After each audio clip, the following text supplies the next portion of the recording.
तुम्हाला वाटतंय का की तुम्हाला तुमच्या स्वप्नातला राजकुमार किंवा स्वप्नातली राणी मिळाली आणि तो तुमच्यावर किंवा ती तुमच्यावर खूप प्रेम करते?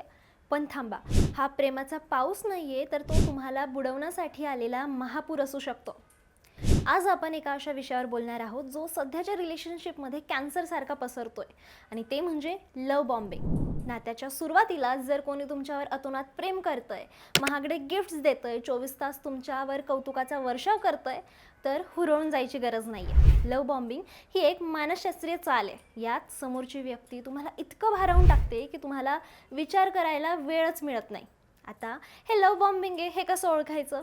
तर ओळखीच्या पहिल्याच आठवड्यात तुमच्यात लग्नाच्या आणि कायम एकत्र राहण्याच्या गप्पा होतात. दिवसाला 100हून अधिक मेसेजेस येतात, सतत कॉल्स असतात. तू काय करतोयस, तू काय करतेयस, अशी चौकशी होते. तुमच्या प्रत्येक आवडीला तो आपली आवड सांगून सोलमेट असल्याचा भासवतो. हे लोक असं का करतात? कारण त्यांना तुमचं प्रेम नको असतं, तर तुमच्यावर त्यांना ताबा मिळवायचा असतो.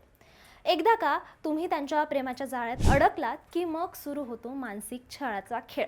जर तुमचं नातं गरजेपेक्षा जास्त वेगवान आणि परफेक्ट वाटत असेल, तर थोडं थांबा आणि विचार करा. खरं प्रेम फुलण्यासाठी वेळ लागतो, ते असं सहज मिळत नाही.